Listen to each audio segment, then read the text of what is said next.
শ্রীকৃষ্ণ চৈতন্য প্রভু জীবে দয়া করি সপার্ষদ স্বীয় ধাম সহ অবতরী। পরম করুণাময় মহাবদান্য অবতার জীবদেরকে উদ্ধার করার জন্য সপার্ষদ এবং স্বীয় ধাম সহ অবতীর্ণ হলেন এই ভৌতিক সংসারে। মহাপ্রভু ভগবান কখনো একা কোথাও অবতীর্ণ হন না, ওনার পার্শ্বদ বৃন্দদের নিয়ে উনি অবতরণ করেন। কারণ অবতরণের একটি বিশেষ উদ্দেশ্য রয়েছে যা ভক্ত ছাড়া সাধিত হওয়া সম্ভব নয়।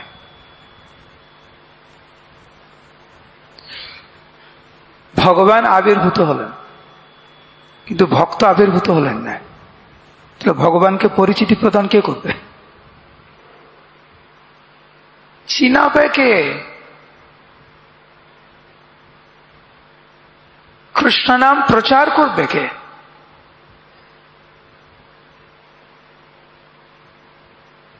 সেই জন্য মহাপ্রভুর ইচ্ছায় মহাপ্রভুর পার্শ্বদ বৃন্দ বিভিন্ন স্থানে অবতরণ করেছেন, কেউ মহাপ্রভুর সাথে, কেউ মহাপ্রভুর আগে, কেউ মহাপ্রভুর পরে। তো শ্রীমান মহাপ্রভুর প্রধান সহায়ক বলরাম স্বয়ং মহাপ্রভুর পূর্বেই আবির্ভূত হলেন একচক্র গ্রামে। শ্রী একচক্র ধাম কি বলুন, জয় নিতাই। তো নিত্যানন্দ প্রভু আবির্ভূত হলেন ওখানে। 12 বছর নিত্যানন্দ প্রভু একচক্র থাকলেন। তারপরে 20 বছর নিত্যানন্দ প্রভু সারা ভারতবর্ষে উনি পরিভ্রমণ করেছেন। সারা ভারতবর্ষ পরিভ্রমণ করে নিত্যানন্দ প্রভু আসলেন বৃন্দাবন ধামে। তো বৃন্দাবন ধামে এসে কৃষ্ণ প্রেমে পাগল হয়ে উনি কৃষ্ণকে খুঁজছেন বলরামের ভাব ধারণ করে। এবং কিভাবে বলরাম নিত্যানন্দ প্রভু রূপে অবতীর্ণ হয়ে বৃন্দাবন ধামে কিভাবে ক্রন্দন করেছিলেন, কৃষ্ণকে খুঁজেছিলেন। কানাই কানাই কানাই, কিন্তু কানাই উত্তর দিচ্ছে না। নিত্যানন্দ প্রভুর এই ক্রন্দন দেখে পাথরও গলে গেল।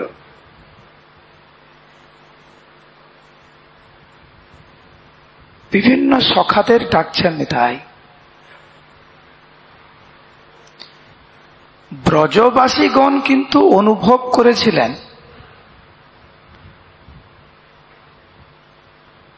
যাকে আমরা দর্শন করছি এ নিশ্চিত রূপে সাক্ষাৎ ভগবান। আমাদের জীবদ্দশায় আমরা তো কারুকে এইরকম কৃষ্ণ কৃষ্ণ বলে ক্রন্দন করতে দেখিনি, এবং একে দেখে মনে হচ্ছে আমাদের সাথে গভীর সম্পর্ক আছে, কিন্তু চিনতে তো পাচ্ছি না। এত প্রেম ভরে কানাই কানাই বলে নিত্যানন্দ প্রভু বৃন্দাবনে ক্রন্দন করছেন। মহাপ্রভু কিভাবে শান্ত হয়ে থাকতে পারে নবদ্বীপ ধামে? তো একদিকে নিত্যানন্দ প্রভু যখন কানাই কানাই বলে ক্রন্দন করছেন, ঠিক সেই সময় মহাপ্রভু নবদ্বীপ ধামে, বলুন বলাই বলাই বলাই। ওদিকে নিত্যানন্দ প্রভু ক্রন্দন করছেন, এদিকে মহাপ্রভু ক্রন্দন করছেন, উভয়ের জন্য কিন্তু মিলিত হন নাই এখনো। ভাবাবেশে গোরাচাঁদ বিভোর হইয়া ক্ষণে ডাকে ভাইয়া শ্রীদাম বলিয়া।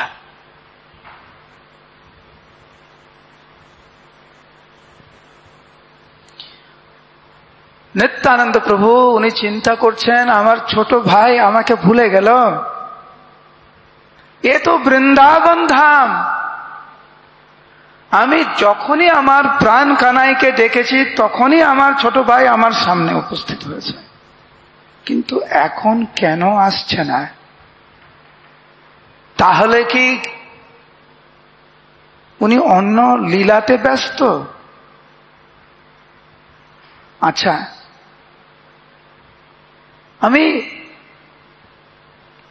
আমার সখাদের ডাকি তো, দেখি ওরা সাড়া দেয় কেন, সাড়া দেয় কিনা। নিত্যানন্দ প্রভু কিছুক্ষণের জন্য ভুলেই গেছেন যেটা কলিযুগ।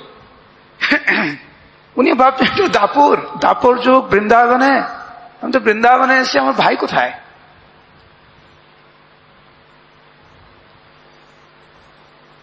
ওইখানে একটা লীলা বর্ণনা করা হয়েছে কিভাবে শ্রীদাম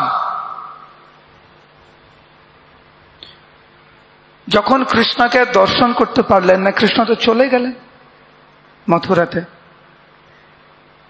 তখন শ্রীরাম কৃষ্ণ বিরহে গোবর্ধনের একটি গুফাতে প্রবেশ করে পূর্ণ কৃষ্ণ চেতনাময় হয়ে কৃষ্ণের ধ্যান করতে লাগলেন। শ্রীরাম যখন গোবর্ধনের গুফাতে বসে ধ্যান করতে লাগলেন, উনি সাক্ষাৎ কৃষ্ণকে দর্শন করতে লাগলেন। শ্রীরাম যখন কৃষ্ণকে দর্শন করতে লাগলেন তো স্বাভাবিকভাবে কৃষ্ণ বিরহ নেই, সাক্ষাৎ কৃষ্ণকে দর্শন করছে ওনার ধ্যানে। এইদিকে যে কখন যে দাপর যুগ শেষ হয়ে গেছে, কখন যে কলিযুগ শুরু হয়ে গেছে, শ্রীরামের কোনো খেয়াল নাই। কৃষ্ণ লীলাতে প্রবেশ করেছে এবং অনেক হাজার হাজার বছর চলে গেছে। হঠাৎ করে উনার নাম কেউ ডাকছে, কোনো আপনজন উনাকে ডাকছেন, উনি সেটা শ্রবণ করতে পারলেন এত বছর পর, হাজার হাজার বছর পরে। কারণ নিত্যানন্দ প্রভু যখন কৃষ্ণকে খুঁজে পেলেন না, কৃষ্ণ উনার ডাক শুনল না, তখন নিত্যানন্দ প্রভু শ্রীরামকে ডাকতে লাগলেন। শ্রীরাম হচ্ছে ভগবান কৃষ্ণ এবং নিত্যানন্দ প্রভু বা বলরামের উভয়েরই অত্যন্ত ঘনিষ্ঠ সখা, প্রিয় নর্মদ সখা। সেই জন্য নিত্যানন্দ প্রভু শ্রীরামকে ডাকতে লাগলেন। উচ্চস্বরে আপনারাও ডাকবেন, বলুন শ্রীরাম শ্রীরাম শ্রীরাম শ্রীরাম। হাজার হাজার বছর পরে শ্রীরামের ধ্যান ভঙ্গ, গুফা থেকে বেরিয়ে আসলেন, দেখছেন একজন দেখতে এত সুন্দর সম্ভ্রান্ত পরিবার থেকে মনে হচ্ছে, তো সামনে এসে জিজ্ঞাসা করছে আপনি কে? কারণ শ্রীরাম তো নিত্যানন্দ প্রভুকে চিনতে পারছে না, আর শ্রীরাম তো দাপর যুগ, এই লম্বা, আর নিত্যানন্দ প্রভু যদিও অনেক লম্বা ছিল, কিন্তু নিত্যানন্দ প্রভু তো কলিযুগের লীলা করছেন। আমি ছোট এর মুড়ে তাকাচ্ছি, শ্রীরাম এর মুড়ে তাকাচ্ছে, তুমি কে? অনেক আপন মনে হয় তোমাকে, কিন্তু ভাই তোমাকে তো চিনতে পারলাম না আমি। তুমি আমাকে চিনলে কি করে? কারণ আমি তো তোমাকে চিনি না, আমি গুফার মধ্যে ধ্যান করলাম, কিন্তু তোমার শব্দতে জাদু আছে।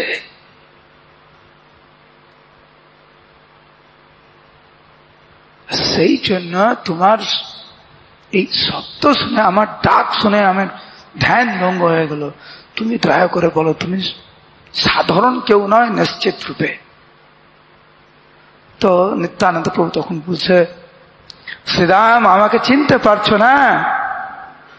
আমি তো বলাই বলাই বলাই কি এরকম দেখতে না? তোমার গায়ের রং পাল্টালো কেন?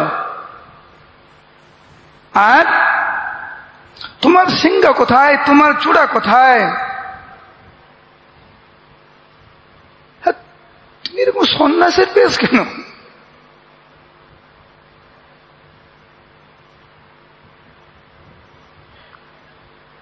তখন বলরাম রহস্য করে বলছে, মূর্খ তুমি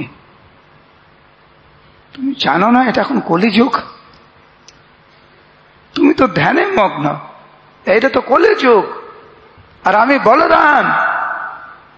তখন শ্রীরাম বলছে, আমি তোমায় চিনব কি করে যে তুমি বলরাম? হ্যাঁ, আমার একটা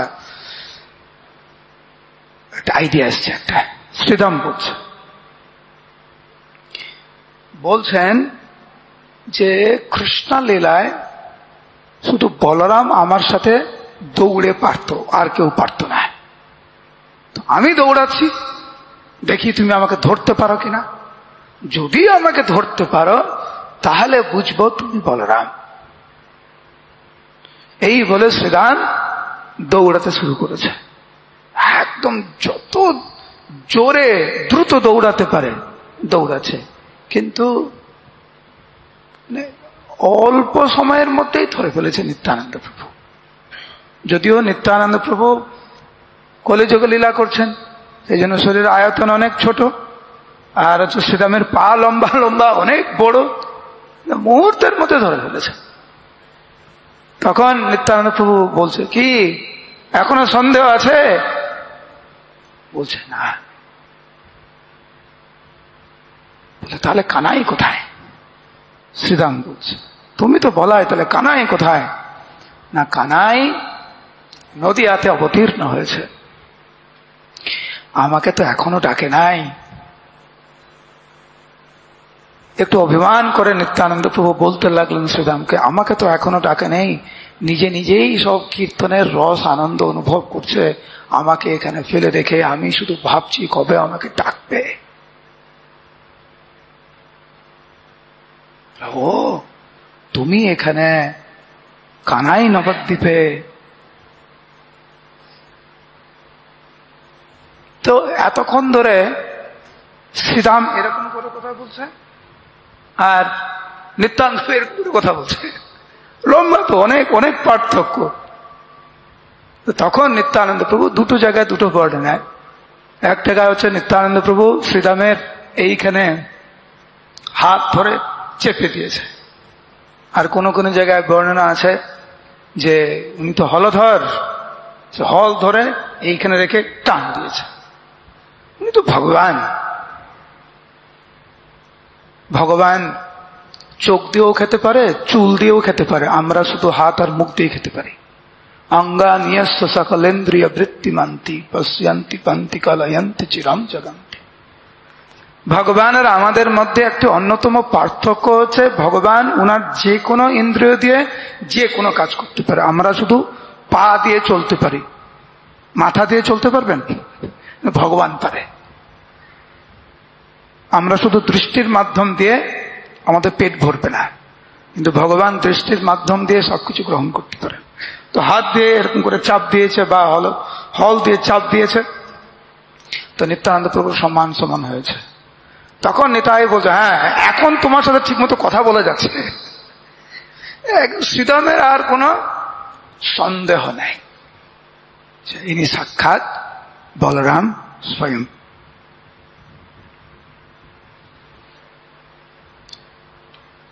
মহাপ্রভু তো অন্তর্যামী, সব জানেন উনি যে নিত্যানন্দ এবং আমার মিলনের সময় হয়েছে। মহাপ্রভু ওনার ইচ্ছা শক্তির মাধ্যমে নিত্যানন্দ প্রভুকে আকর্ষণ করলেন নবদ্বীপ ধামে। নিত্যানন্দ প্রভু বুঝতে পারলেন যে এখন আমার প্রভু আমাকে ডাকছে, আমার যাওয়া উচিত। এই বলে গৌর প্রেমে পাগল হলেন নিতাই। এবং বৃন্দাবন দাস ঠাকুর কত সুন্দর বর্ণনা করেছেন নিত্যানন্দ প্রভু কি ভাব নিয়ে বৃন্দাবন ধাম থেকে এখানে এসেছেন। হরে কৃষ্ণ বলুন, হরে কৃষ্ণ, হরে কৃষ্ণ। সবাই উচ্চস্বরে বলুন।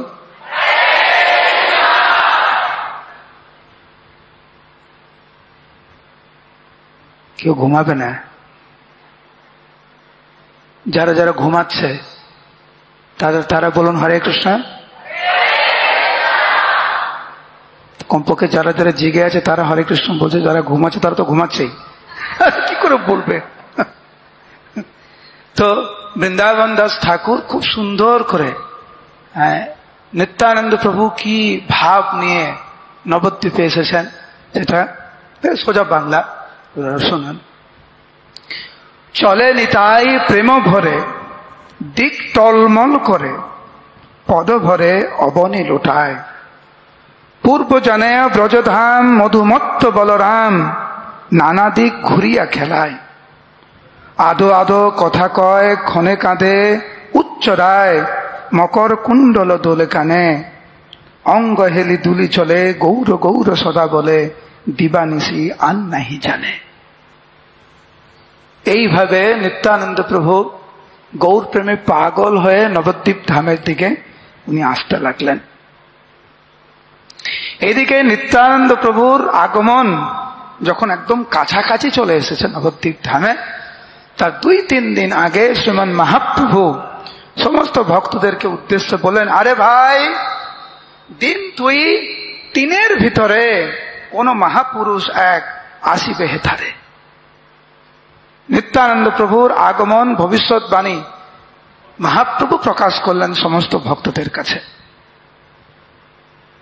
কৃষ্ণ প্রেমে পাগল হয়ে এই করুণার মূর্তি প্রকাশ, আমাদের সবাইকে কৃষ্ণ প্রেম বিতরণ করবেন। মহাপ্রভু বললেন,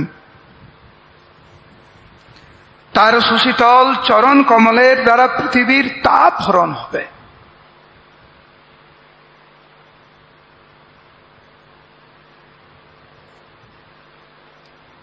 এইভাবে মহাপ্রভু ভবিষ্যৎবাণী করলেন। নিত্যানন্দ প্রভু নবদ্বীপ ধামে প্রবেশ করে নন্দন আচার্যের গৃহে গেলেন, যেখানে আপনারা আজকের যাবেন। গৌড়ীয় বৈষ্ণবদের ইতিহাসের অন্যতম দিব্য তীর্থস্থান হচ্ছে এই নন্দন আচার্যের গৃহ, যেখানে নবদ্বীপ ধামে এসে নিত্যানন্দ প্রভু ওই নন্দন আচার্যের গৃহে উনি যখন প্রবেশ করলেন, নন্দন আচার্য তো আগে থেকে চিনে না ওনাকে। হঠাৎ করে নন্দন আচার্য দেখছেন যে এক দিব্য পুরুষ, দেখি মহাতেজ রাশি যেন সূর্য সম, দিব্য তেজ নিত্যানন্দ প্রভুর, মহা অবধূত বেশ, প্রকাণ্ড শরীর, নিরবধি গতিস্থান, দেখি মহাধীর।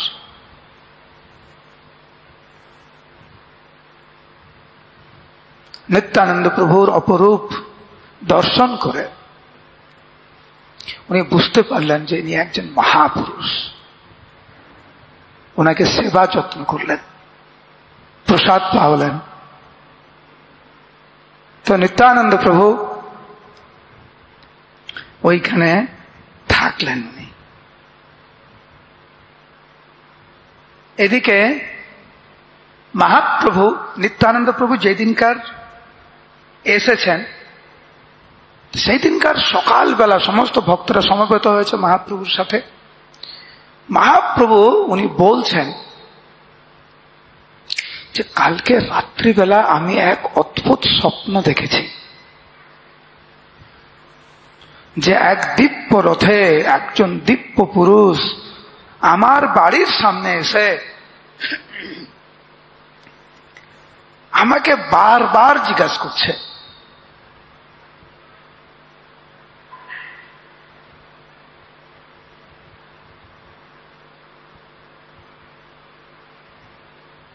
যে এটা কি নিমাই পণ্ডিতের বাড়ি, এটা কি নিমাই পণ্ডিতের বাড়ি। অনেক সময় না একবার দুবার মহাপ্রভু বলছেন এই মহাপুরুষ আমাকে প্রায় 10-20 বার জিজ্ঞাসা করছে। তখন আমি বললাম যে আপনি কে? উনি বললেন তুমি আমাকে চিনতে পারছো না? আমি তো তোমার দাদা। তখন আমি জিজ্ঞাসা করলাম আমার দাদা, আপনার নাম কি? আপনার বাড়ি কোথায়? তখন ওই মহাপুরুষ বললেন সমস্ত প্রশ্নের উত্তর কালকে দিব, আজকের না। তো মহাপ্রভু অত্যন্ত আনন্দিত চিত্তে কৌতূহলে এই স্বপ্নের কথা বলে বলরামের ভাব উনি গ্রহণ করলেন।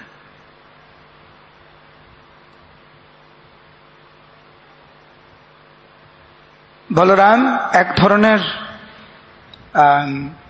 পানীয় গ্রহণ করেন যার নাম হচ্ছে বারুণী।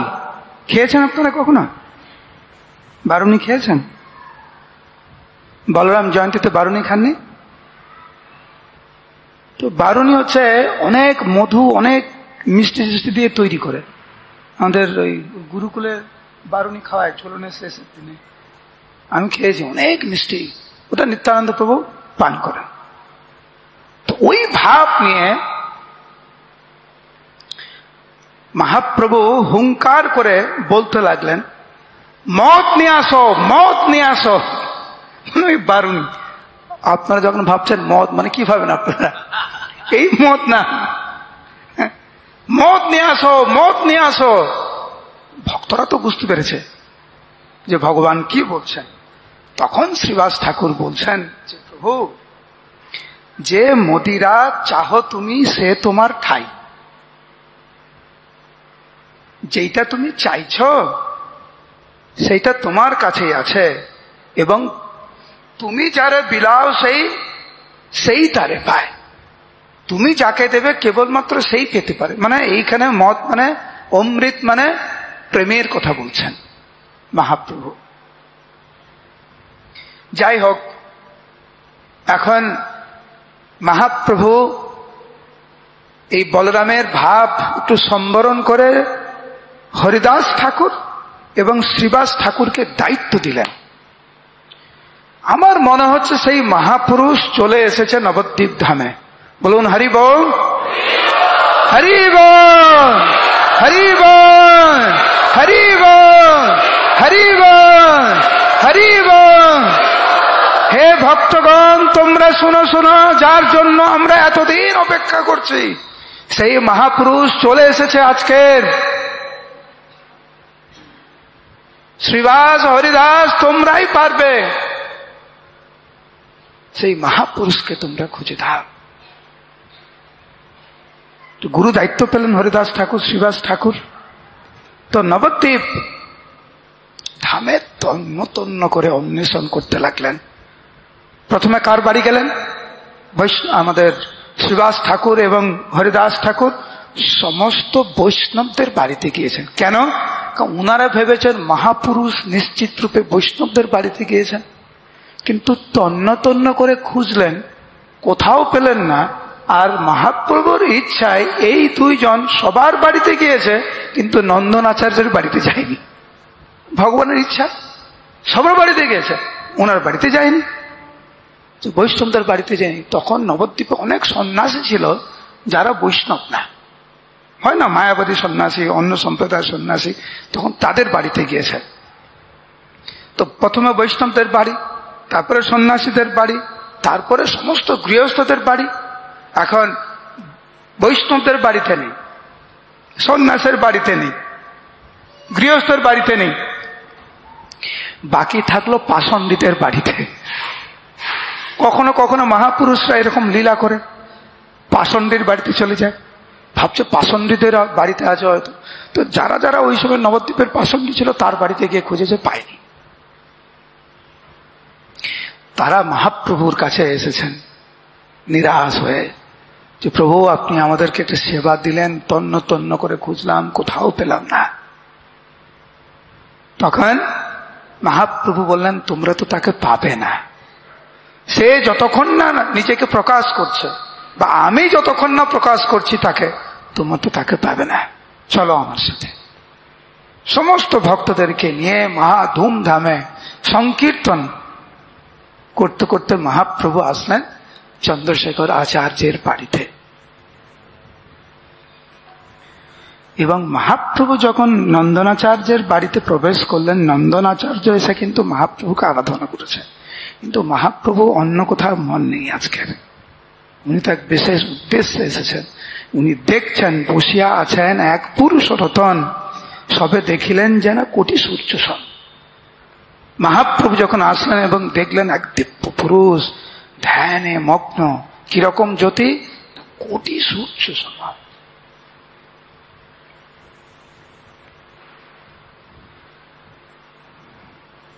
অলক্ষিত আবেশে বুঝন নাহি যান যায়, ধ্যান সুখে পরিপূর্ণ হাসই সদায়, অপ্রাকৃত আনন্দে মগ্ন নিত্যানন্দ প্রভু।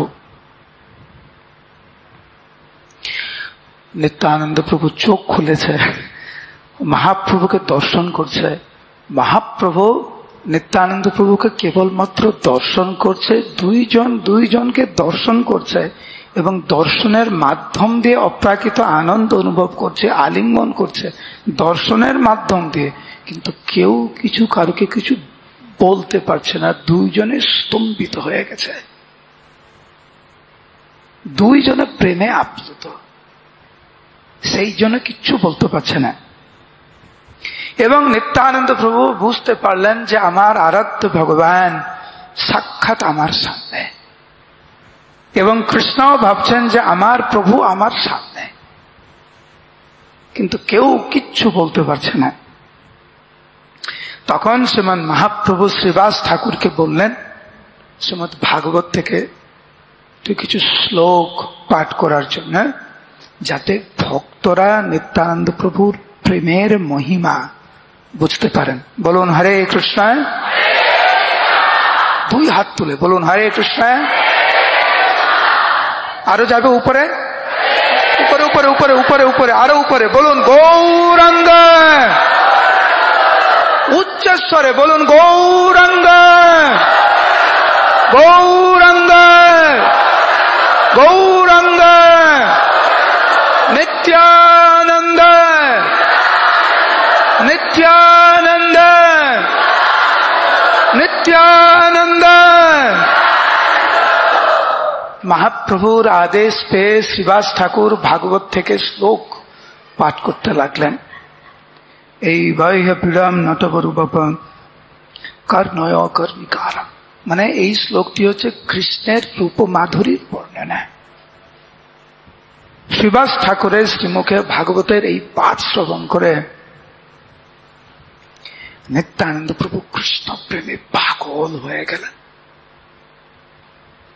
এবং এমন নৃত্য করতে লাগলেন, এমন লাফাতে লাগলেন এবং উপরে উঠে অনেক ফিট উপরে উঠে একদম ভূমিতে আছড়ে পড়তে লাগলেন। ভক্তরা হায় হায় করতে লাগলেন, কেউ সম্বরণ করতে পারছে না। এবং এই প্রেম নদিয়ার ভক্তরা কেবলমাত্র মহাপ্রভুর মধ্যে দর্শন করেছে, আর কারোর মধ্যে না।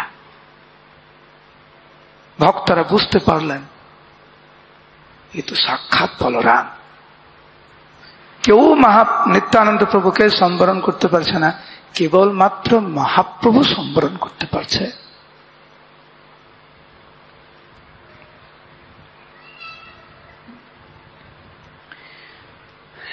যখন মহাপ্রভু দেখছেন নিত্যানন্দ প্রভু কৃষ্ণ প্রেমে পূর্ণরূপে পাগল হয়ে গেছেন, আর কেউ সম্বরণ করতে পারছেন না, বিশ্বম্ভর ক্রোড়ে মাত্র গেলা নিত্যানন্দ, সমরপ্রিয়া প্রাণ টানে হইল নিষ্পন্দ। তৎক্ষণাৎ মহাপ্রভু নিত্যানন্দ প্রভুকে কোলে বসালেন।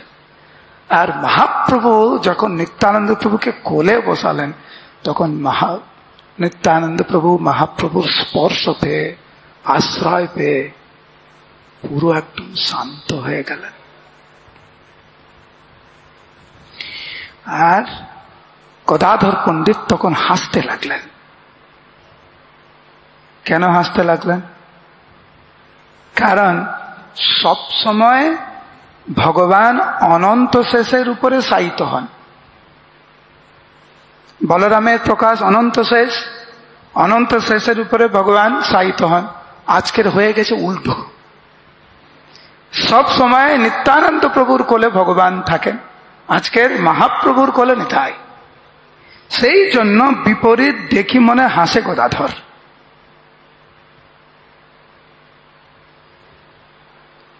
এরপরে মহাপ্রভু নিত্যানন্দ প্রভুর মহিমা বর্ণনা করতে লাগলেন যে তুমি সাক্ষাৎ ভগবান, ভগবান না হলে এইভাবে ক্রন্দন করা যায় না, এইভাবে কীর্তনে নৃত্য করা যায় না, এইভাবে ভগবানকে ডাকা যায় না, এইভাবে প্রেমের প্রকাশ করা যায় না। তুমি সাক্ষাৎ ভগবান নিশ্চিত রূপে। নিত্যানন্দ প্রভুকে এইভাবে মহাপ্রভু বন্দনা করছেন। তারপরে বলছে, আচ্ছা প্রথমে বলছে ভগবান, ঠিক আছে, ভগবান বলার পরে মহাপ্রভু বলছেন, আচ্ছা আপনি কোথা থেকে এসছেন? আপনি তো ভগবান, আপনি কোথা থেকে এসছেন? তখন নিত্যানন্দ প্রভু বলতে লাগলেন যে কিভাবে উনি সারা ভারতবর্ষ উনি পরিভ্রমণ করেছেন, সব জায়গায় কৃষ্ণকে তন্ন তন্ন করে খুঁজেছেন, বিভিন্ন মন্দিরে গিয়েছেন, মন্দির দেখেননি কিন্তু মন্দির দেখেছে কিন্তু কৃষ্ণকে খুঁজে পায়নি। তখন কিছু ভক্তরা আমাকে বলল যে কৃষ্ণ নাকি গৌর রূপে অবতীর্ণ হয়েছেন নদিয়াতে। সেই আমার মহাপ্রভুকে, আমার কৃষ্ণকে আমি খুঁজতে খুঁজতে আমি এখানে এসেছি। তো এটা বলার মাধ্যমে নিত্যানন্দ প্রভু প্রকাশ করলেন প্রকৃত ভগবান হচ্ছে তুমি, আর আমি তোমার দাস।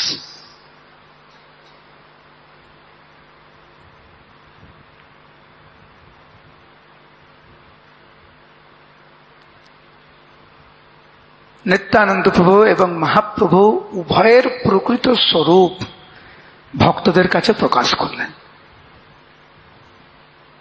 তারপরে মহাপ্রভুর ইঙ্গিতে ভক্তরা যখন কীর্তন করতে লাগলেন এবং দুইজনে যখন কৃষ্ণপ্রেমে পাগল হয়ে কীর্তন করছেন, সেই সময় মহাপ্রভু নিত্যানন্দ প্রভুর চরণ ধুলি নিয়ে নিজের মস্তকে ধারণ করেছেন এবং অন্যান্য ভক্তদের মস্তকে উনি অর্পণ করলেন নিত্যানন্দ প্রভুর চরণ ধুলি। এইভাবে নন্দনাচার্যের গৃহে অনেকক্ষণ কীর্তন করার পরে কীর্তন সহযোগে নন্দন আচার্যের গৃহে থেকে শ্রীবাস অঙ্গনের উদ্দেশ্যে মহাপ্রভু রওনা হল। এই হচ্ছে মহাপ্রভু এবং নিত্যানন্দ প্রভুর মহামিলন নন্দন আচার্যের গৃহে। তো আজকের আপনারা ওখানে যাবেন, যখন ওখানে যাবেন এই লীলা আপনারা স্মরণ করতে পারেন এবং এই দিব্য স্থানের যাওয়ার যে পরম সৌভাগ্য আপনাদের হয়েছে তার পূর্ণরূপে সদ্ব্যবহার করতেন। এইভাবে নবদ্বীপের প্রতিটি স্থান হচ্ছে মহিমান্বিত। প্রত্যেকটি স্থান নবদ্বীপের হচ্ছে সেই সমস্ত স্থান যেখানে মহাপ্রভু ওনার নিত্য পার্শ্বদের নিয়ে নিত্য লীলা করেন। হরে কৃষ্ণ কৃষ্ণ কৃষ্ণ হরে হরে, হরে রাম রাম রাম হরে হরে। শ্রী মায়াপুর নবদ্বীপ ধাম কি